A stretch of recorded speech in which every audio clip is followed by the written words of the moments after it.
And so it may be no surprise to you that I have decided to talk about loyalty in the storytelling context, in a brand storytelling context, which should be no surprise since I happen to work for a storytelling company. And it kind of breaks down like this. I mean, we all want to believe that as human beings, as rational human beings, the decisions we make about which brands we choose are grounded in reason and rationality. Well, what's more often than not the case is that our decisions around brand loyalty and which brands we follow and which brands we use are actually very much based on emotions. And one of the emotions that really drives loyalty is, of course, trust. So the way I'm thinking about it is this: loyalty comes from trust. Trust comes from shared values, and values are told through the stories the brand tells. Okay? So what do I mean by values? Values are very much at the core of what brands are, but because brands are not people, right? You can't sit down. It's very, very hard to sit down and have a 4-hour conversation with a brand and ask them what they think about religion and politics and all of these things. And so therefore, a brand conveys its values more often than not through the stories that brand chooses to tell.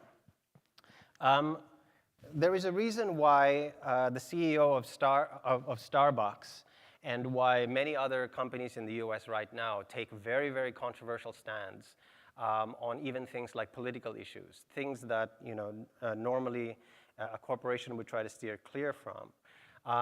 Now, some of you might think, well, they do this because it's the right thing to do, but the real reason probably is that they also realized that taking stands on these things are actually in their interest. So let's take Starbucks as an example. So Starbucks obviously is a coffee brand. And there are coffee stands everywhere. And let's face it, is Starbucks really the best tasting coffee of all? So there are many things, there are many dimensions as to why people are loyal to a brand like Starbucks, but I would say that one of those reasons might be that there are people out there for whom it matters that Starbucks has decided to take this stand on LGBTQ issues.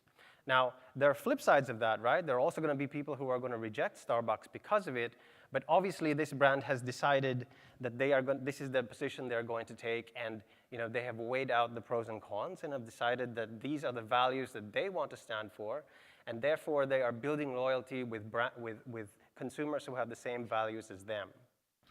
And again, a lot of that comes back to the stories that these brands tell. Risha Goswami, who is head of digital at Johnson & Johnson, sums this up very, very nicely. She says, people don't buy the products you create, they buy the stories you tell. And this comes very much back to the heart of loyalty, brand loyalty, and why consumers choose to stay loyal to brands. So let's talk about storytelling. Storytelling is very much a part of human DNA, right? It's something very much a part of who we are. Even if you look back at some of the early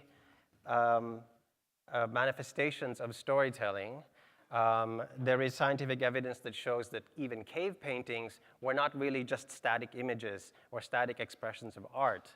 These are basically the equivalent of Stone Age PowerPoint presentations. Right? People stood up there and used these things to gesture and tell stories and pass on information, right? And if you think about it, the way people use language is the one thing that differentiates people from any other animal.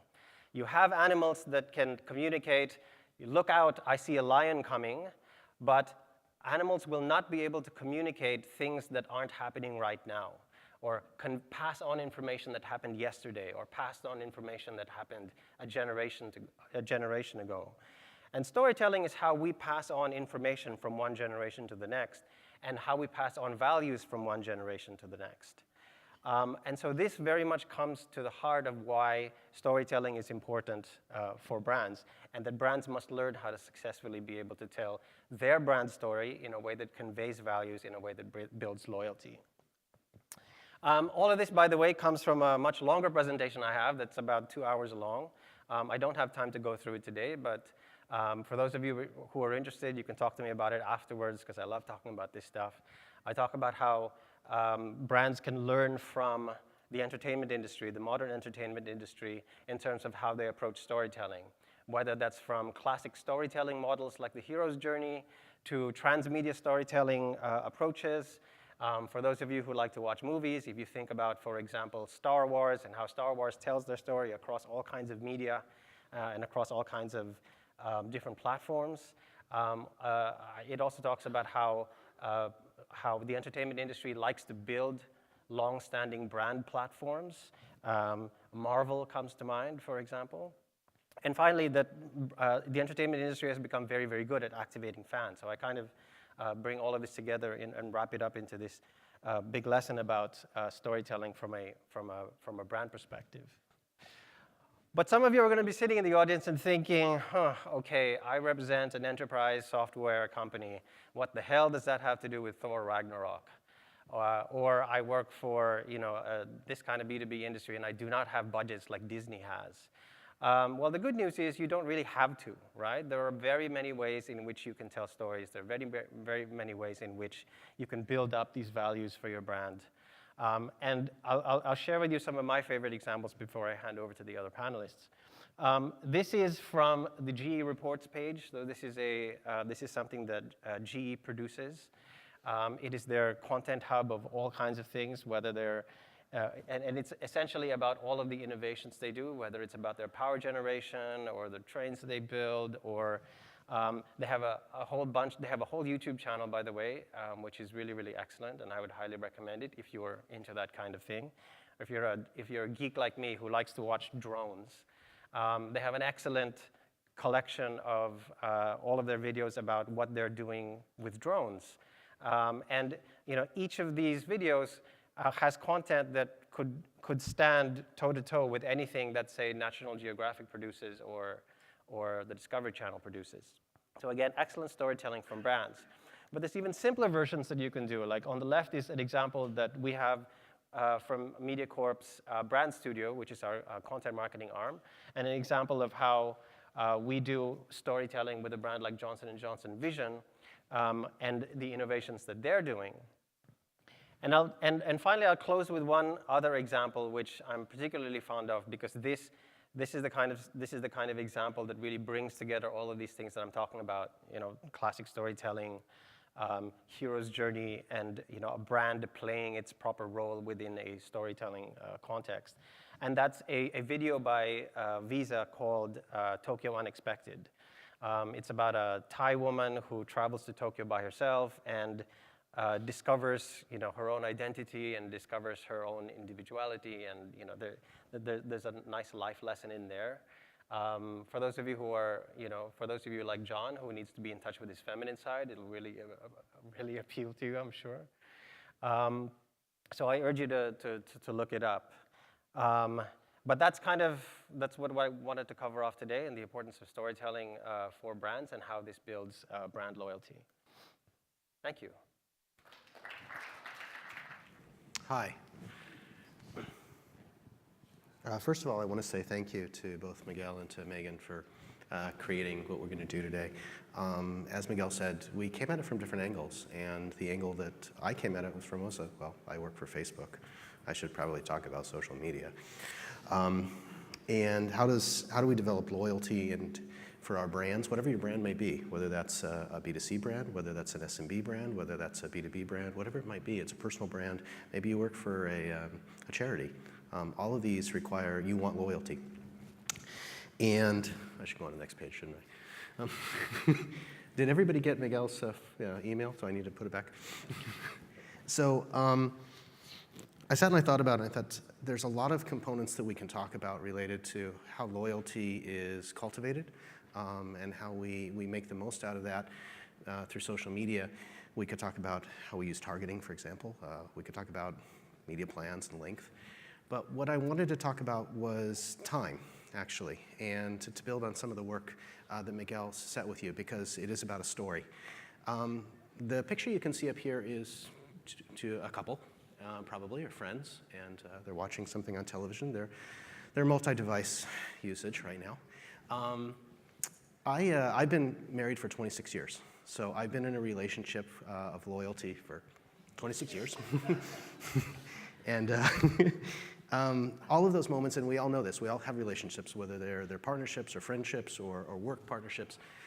Some of these are long experiences. Some of them are short moments that we might have. They run the gamut of time, but each of them are important. It may be as simple as coming by someone's hand when they're worried and just putting your hand on their shoulder. It may only take a second, but that time is really a precious moment, and it leads to the total story, okay? So as we think about time for loyalty is the same thing, because if you're a business, the longer I can keep you, the more value you are to me. This is a lifetime value. We're talking about LTV at this point. So I can bring you into my business, I can sell you a bottle of water, but I don't want to just sell you a bottle of water. Over the lifetime, I want to sell you cases of water. I want you to not only come in and buy, oh, this is Marina Bay Sands, okay? Because of the experience you had with the water, I'd like you to come by and stay at Marina Bay Sands. Use the F&B that's here. Go to the casino. Do all the things that are here. That's how lifetime value is created. And all of those are components of time, okay? The longer I can keep you, the more I can trade you up, the more I can trade you out, the more I can get you to encourage to bring other people in, is time. Social media is also about time, and I'm going to talk a lot about Facebook because that's what I know, but you can think of any of social media, and I think it extends into digital as we think about time as well. As time has gone on, consumers have changed their habits. What you can see here is a chart. It may be a little bit hard to see on the bottom. It's 70-20-10, and what we discovered was consumers' consumption of media on Facebook, 70% of that is on the go. It is when you are on your way to work and you're doing this, or you're in a meeting and you're doing this, or you're sitting in the toilet and maybe doing that. Wherever you may be, you're on the go. That's your mindset. You're moving fast, your sound is off, and you may be exploring. If you're on Instagram, you may be looking for inspiration, but you're on the go. And if we want to tell a story to people in that environment, we have to think about where they're coming from. How much time will they give us? It doesn't mean that lean forward isn't also there. Lean forward means, okay, you have my attention, you've thumb-stopped me, tell me more about what you want. For us, we discovered lean forward doesn't mean 90 seconds, it doesn't mean 60 seconds, it doesn't mean 30 seconds, it means 15 seconds.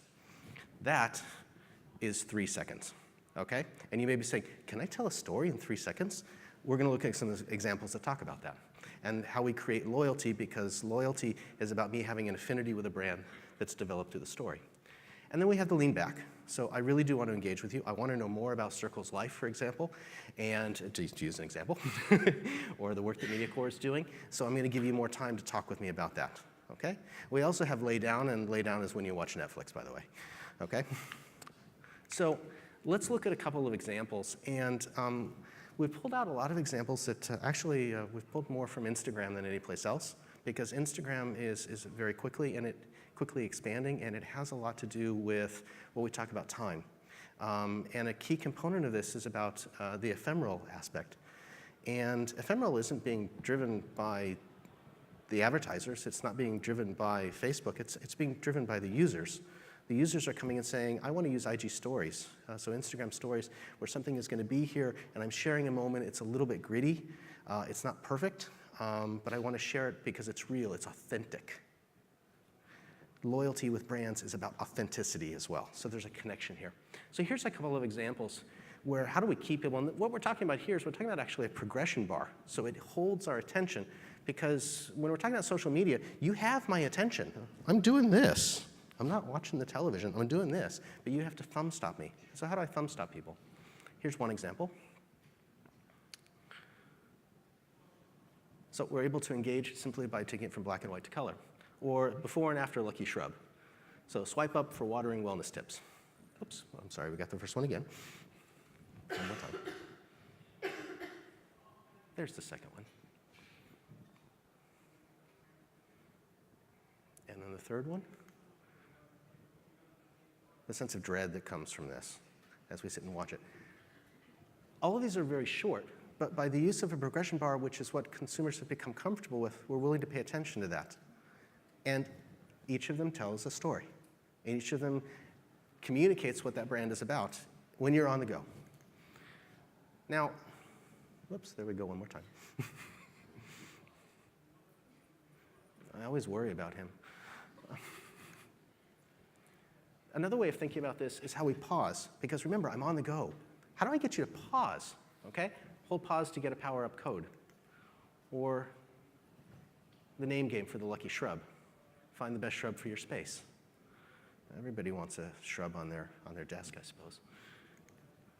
Or lastly, which cut is right for you?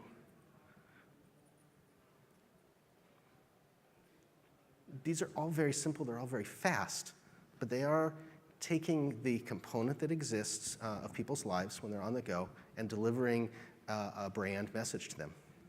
Okay. Now they're willing to lean in with us a little bit more. So let's take a look. They're going to give us 15 seconds. Wow. Okay. So look at the first example. Is it going to work for us?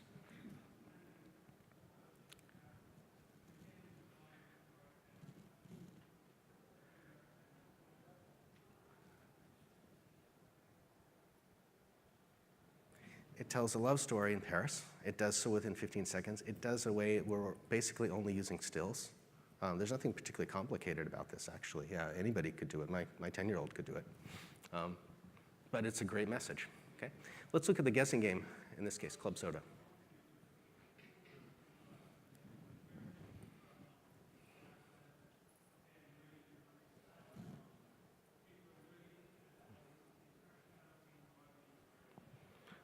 So in both of these cases, we've introduced a brand.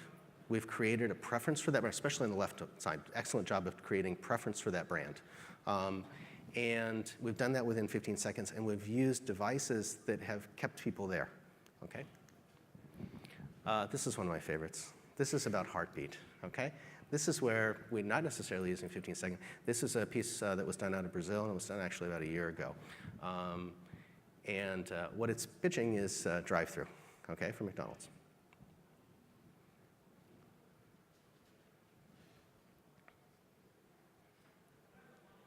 So what you see here is you see this cadence keeps us because we're wondering, all right, what's coming after the news truck? Ah, we got the girls that are chasing the news truck. Being chased by the axe murderer.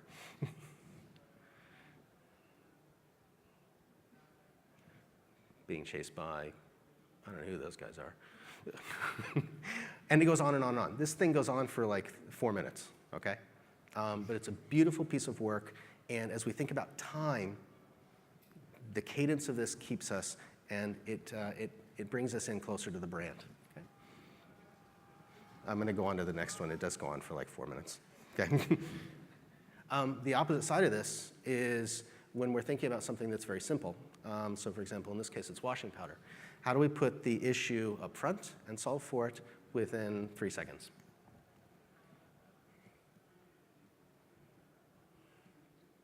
Okay? It's not complicated, but it does a very nice job of establishing that Tide is here to help you get rid of this issue that you have. It creates an awareness for us. It creates a consideration. You may not buy washing powder today, but when you go to the store, you'll think about, I remember that spot with Tide. Maybe Tide is in my consideration set.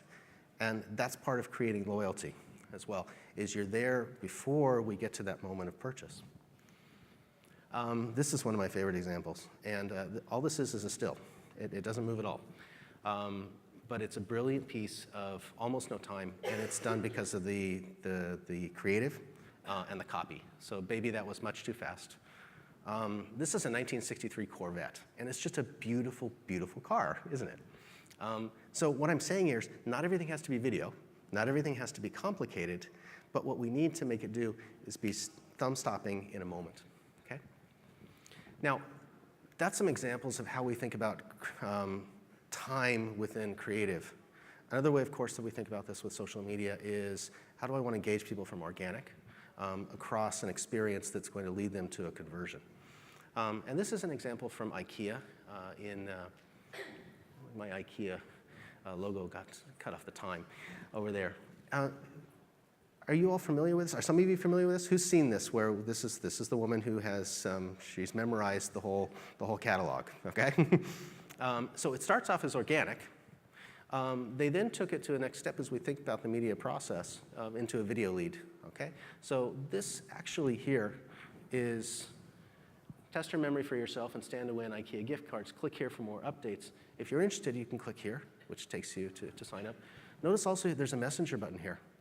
So that messenger is taking me directly into a one-on-one communication with that person. And we talk about loyalty. The number one way that people prefer to be communicated with when it's a one-on-one situation is actually through Messenger, WhatsApp, or Messenger. Business communication, it's the number 2 way that they prefer this. So we take someone into a personal experience, and that builds an affinity for the brand. Okay? And the last example over here, because as they move this out, they actually ran a live. So they're leveraging a different form of time. And a live feed on Facebook is definitely a lean in, if not a lean back, because it goes on for a while. Let's look at 2 of the examples here. So this is the first organic piece of work that they did.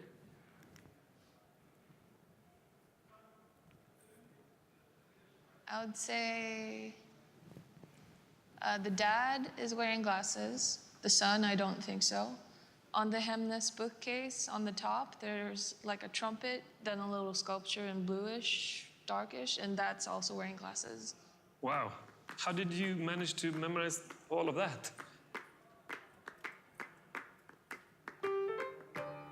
Someone in the catalog Okay. needs to go to the eye doctor. Maybe 176. There's a lady, and she has her glasses on the Muren recliner chair to the side. Yes. So she's looking at the book, the thick book like this. Yeah, so yeah, probably yeah. she needs to go to the eye doctor to change it. But if you mean another page, then it's probably page 33. So if you go to page 33 and on the wall frame, there's an eye exam. Okay, I'm going to move on. She does Yeah, this for that's quite a right. while. Okay, before we show the next spot, I want to comment that what they've done here is they're basically using Facebook as a theater. We've created a theater. We're bringing people to watch. They've created wonderful content that people want to see, and they've done it organically. Really nicely done. What the second step of that was they ended up going live, and here's an example of what the live was done. Oops, sorry. Can we go back? Can you play that for me? Thanks.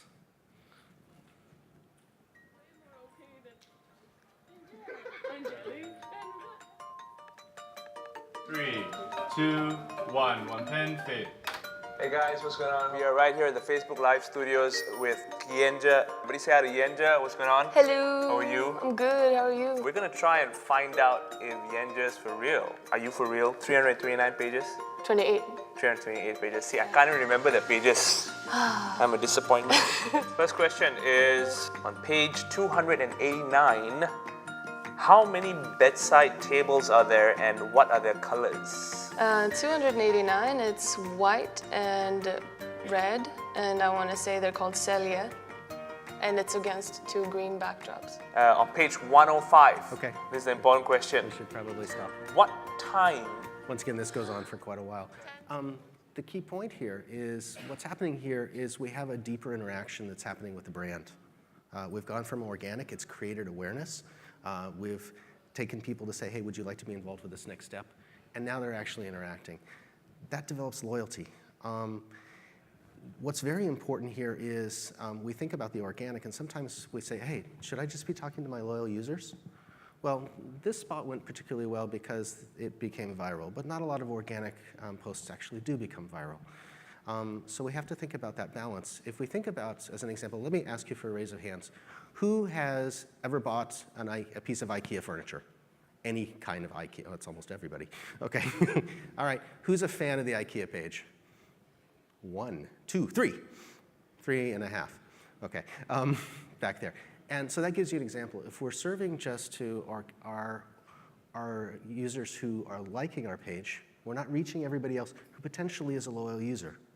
And we have to think about how we reach them and how that time aspect happens as well. So time aspects here, and the last comment I'm going to make is cuts across 2 elements as we think about the bigger picture. One of them is, look at the tide example. Before I need you, I am aware of you and I have a preference for you. you're going to get that stain out. And I know that. You're in my consideration set. It's the first step, and it's a very, very important step towards loyalty. You must be in the consideration step. The second part of this is, maybe I was using you for a while, but I've stopped using you now. I've become a lapsed user. And so how do we make sure that we incorporate re-engagement with that? Because just like any relationship, the longer I stay away from you, the harder it is to get me back, okay? So think about the two bookends on this. How do I make sure there's consideration beforehand? How do I make sure that I'm providing re-engagement at the right times with the right consumer? And that's how we drive LTV, which is the lifetime value. So loyalty in business is about time, because time equals money. And social media is about quality time. It's about thinking about where is my consumer in that 70, 20, 10 moment, and how I move through that with them. Thank you.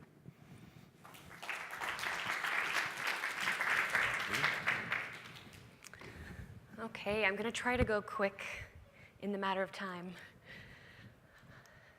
Okay, so I'm with Circles Life, the fourth telco in Singapore. I'm our marketing manager. Again, my name is Megan Yolga. So I'm looking at loyalty in terms of giving power back to the customers from a very consumer mindset. So when we entered into Singapore, we were going up against 3 legacy telcos that have been around for decades. We were the first telco to enter the market in 17 years. But we're doing okay. We have a net promoter score of 54. The average net promoter score in Singapore for telco is -25. Our customer satisfaction rating is, on average, 90%. And we're doing that without call centers and without physical infrastructure. The average globally is between 60 and 70% CSAT scores. And customers, they love us. 50% of our acquisitions are coming through referrals, and 20% of my customer base has referred at least one time. So they're enjoying the experience, and they're sharing it with their friends. So what's my secret? Well, you know, we're leveraging being the new guy. We're the shiny new object of attention at the moment, so that helps. And second of all, we're starting with a blank piece of paper. It's easy when you're starting from scratch. We were able to come from outside the industry and to look at the customer experience and what wasn't working. It's really hard to take a 100-year-old company or a 50-year-old company and to say, we're going to do something completely different. So we really zoomed in on what wasn't working and what were the pain points. And what we found is that 40% of Singaporeans were actually going over their data every single month. And that was causing a bit of anxiety. It was causing a bit of frustration. And it was changing how they used their mobile plans. They were budgeting their data monthly. And also, Singaporeans are stuck in 2-year contracts, and we're finding that a lot happens in 2 years, and your usage behavior changes month by month instead of every 2 years. So we wanted to provide a completely different experience by providing power back to the customer. And we did that by being completely digital. So our 2 touch points with our customers are our website and our mobile app. 99.9% of my customers interact with my app monthly. 60% of them interact with my app daily. They do so by changing up their plans. They can change it, or they can add things, subtract things. They can live chat with my customer happiness experts. My first response time is under 30 seconds. And we're doing all of this in the app. It also empowers them to make their own decisions. They don't have to get their bill at the end of the month and worry that they had an overcharge or a hidden fee in there. They can see in real life time what they're adding, how much it's going to cost, and nothing happens without their say. Also, we're leveraging our community. This is from a community event, but this is really our secret sauce. Our inner circle is a secret community, not so secret now, I'm sharing it with you. It's a group of super users and newbies and everyone in between. We meet with them very frequently, and we get live feedback from them They have access to our beta programs. They are telling us their experiences, and we can change things on the fly. Something came this week, some feedback came about the iPhone X, and we switched it within a couple hours based off of this group. It empowers them, and in return, they create content for us. They feel like they are contributing, and this is growing very, very quickly. This group is, it started off with 5 people, and now it's in the thousands. These are just some posts that they have shared with us. They get extra freebies, and we're actually finding that they are our social warriors. They will actually go and correct false information for us, and people are trusting them a little bit more than maybe they would trust a telco. We're also leveraging our community with a referral program. Some of the biggest barriers for us is credibility. Telco is inherently, people don't trust their telco globally. That isn't just a Singaporean thing. But Singaporeans are very passionate about telco, which makes our job extra fun. But our community is referring people. Like I said, 50% of my acquisition is due to this referral program. And people, this is a leaderboard snapshot, but people are referring over thousands of people at a time per user. And they get bonus data for doing so. So I also leverage surprises. You don't always have to give free stuff to promote loyalty, but it definitely helps. And free things are a Singaporean's kryptonite. So we give regular surprises like birthday bonuses, loyalty milestones, and then this referral bonus data. So essentially, we're taking something that used to be a pain point, going over your data, and we're flipping it around and making it a positive, which is also having people use more of our product in the long run. And then we also just give random surprises because we can, and it keeps them coming back for more, and it keeps delighting our users. So my biggest message to you is empower your customers. Give them the opportunity to choose things, to speak with you, to show them that they are in charge and they do have the power to make a difference in your organization. They will love you for it, and they will stay, even if you're no contract like we are. So thank you.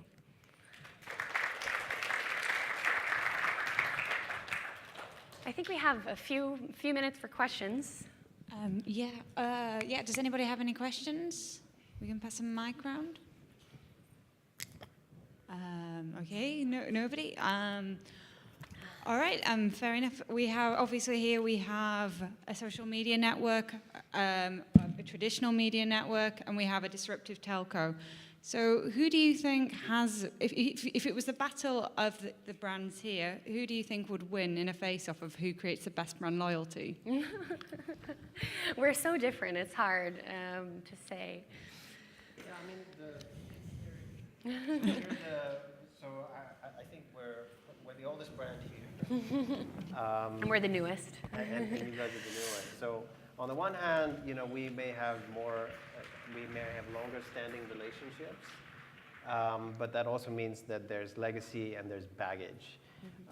And it's always a tricky thing. I have to say, and I was saying this to Megan earlier, is that I always envy the challenger brands, because the challenger brands can always do more and have a lot more, it can be a lot more nimble, be a lot more agile. And there's no legacy, there's no tradition within the company that says, oh, that's not how we do it.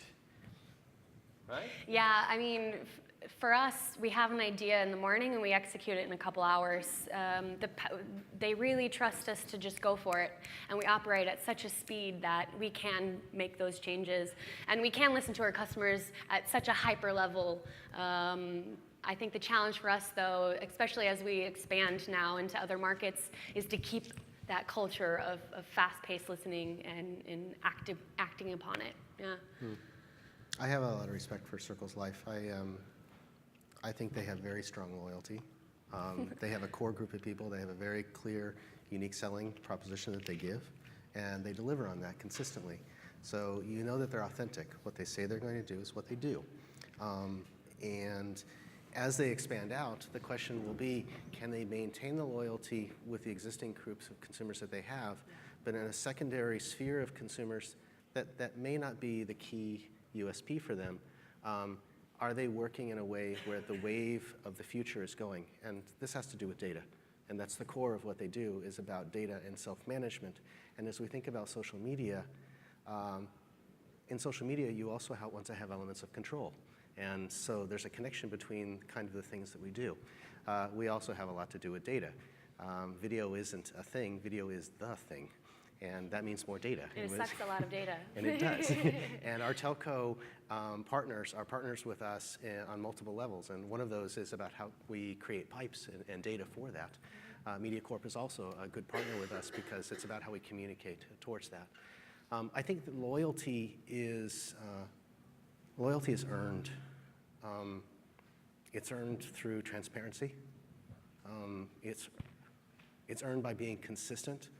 It's earned by being there in the moments, and each of those moments is special. If you're with Circles Life and you have a problem, you want to be able to go to customer service and it's solved right then. And it may just be a moment, but it's a really critical moment. So those are my thoughts about it. So I have a question for you. Okay. Some of you in the room might know this, but I actually used to work for Singtel for almost 4 years. And I always used to work for Virgin Mobile, if anybody can remember that very, very brief moment in time when Virgin Mobile was in Singapore. And so as Virgin Mobile, what Virgin does in almost every single category they're in is they attack the incumbent, right? That's their, so I'm just wondering from Circles Life point of view, knowing that you had very, very formidable incumbent brands that had their own loyal followings. It doesn't feel like you guys have fallen into the temptation to like take pot shots at the bigger guy. I mentioned this to you earlier, but we do poke the bear every once in a while, but we're a startup at the end of the day and we can't just throw money at stuff. And we're in a digital model, so that means that we rely on an existing legacy telco and we plug into their infrastructure. And we operate basically a telco in a cloud. So at the end of the day, we need the MNO telcos to power us, so we can't create too many enemies in the long run. Right now, we leverage M1's network, and we have quite a unique relationship because we were working together to be a disruptor, but also at the same time, we're competitors. So it's quite the balance. Right. To play, yeah. You know, that's actually true of all three of us. We're all frenemies in some ways. Frenemies, yeah. Yes. I'm just wondering, do you guys have like a more traditional loyalty plan, the way other subscription-driven companies do, like with loyalty plans in the sense that you've got partners with merchants, and then you get points, and then there's this horrible email marketing that you get every so often? Our biggest thing is we give bonus data. So the longer you're with us, the more data you earn for free every month. I have somebody on my network paying $28, and he has 168 gigabytes of data every month for free. And that's through referrals and just being with us in the beginning, and then the things that we just give out. So our key USP is data, and so that's what we're going to give more and more and more of. And those are the customers that are being loyal to us, yeah. Do we have any more questions from the audience? We have a couple of minutes left. Okay, over here, yes, this gentleman at the front. I've only been in Singapore for 5 years. Sorry. There we go. I've only been in Singapore for 5 years. I don't know if the mic is working, but I think you can hear me. And I find loyalty in Singapore is a difficult topic. If you look at the amount of credit cards the average Singaporean has, it's 7. People are always looking for the best discount, the one who can give the best promotions, etc., etc. Working for a telecom, like Yeah. you're saying one of your customers has 168 gig of data, right? But I cannot imagine anyone who is actually using 168. Yeah. So how do you build that loyalty besides just giving out free data? Do you have any thoughts about how to win them over? For instance, if Singtel and they would, hypothetically, if they would cut their prices in half and would give twice as more data as you, how would you still stay alive as being the newcomer? Yeah, no, it's a very fair question. And it's an easy answer for me. We really put extra attention on the customer experience. It is easy to be the cheapest, it's not good for anyone in the long run because you're not innovating your product offering and you're not looking at the whole journey. You're just looking at being the cheapest. So we really put special attention to when you land on our website, how do you purchase? How is your SIM card delivered directly to you? How do we keep it secure? Then, once you're a customer, what's the onboarding experience like? What is the messaging? Every single little detail is taken into account to make it the best possible experience. And we started with that blank piece of paper and what isn't currently working and how can we just be completely different and really focus in on those pain points and be opposite. Yeah, yeah. I think that's especially true for product categories where there isn't all that much difference in terms of actual day-to-day experience. And so telcos are one, right? So yeah. telcos are, I mean, you know, in very many cases for each of us here, the only time you think about your telco is when you look at your phone and there's no signal. And then you like completely freak out, right? And if you think about financial institutions and you know things like that, there's very many categories where the differentiation is all about two things. It's all about customer experience and delighting customers. And the other is the brand, right? And which comes back to what I was talking about earlier, which is like, do you believe in the brand? Do you trust the brand? Do you feel like that brand reflects your own personal values and therefore you stay loyal to that brand? Yeah, if I can add to that, loyalty isn't a black and white thing. It's definitely a spectrum. So we think about, for example, let's use the example of razors. I used to be in the razor business. And the majority of razors that are sold in Asia Pacific are disposable razors. I use them once or twice and I throw them away. So that 35% of consumers, they don't really care about shaving. They don't like shaving. Shaving is irritating for them.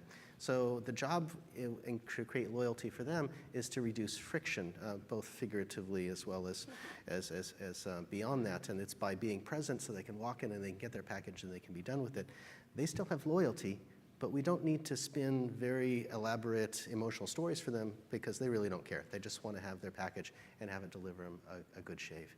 And I think that's true in almost every industry. There will be a percentage of consumers where they're going to trade on price.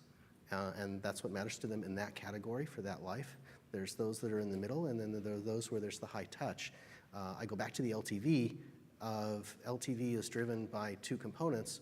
It's how many of my consumers do I have, and how much money do I make with each of them, or how much value do I create with them, whatever your value may be. You may be a charity, and it may not be about money. It may be something else. So think of it from that perspective. I'm afraid that's all we've got time for. Just before we thank our speakers, do come back here for 3 p.m. as we have the OMD session, The Paradigm Shift in Data Privacy, a Matter of Life, Death and Marketing. And also please refer to your Mumbrella Asia app for any other sessions on the different stages today. So please put your hands together and thank Jeffrey, Miguel and Megan.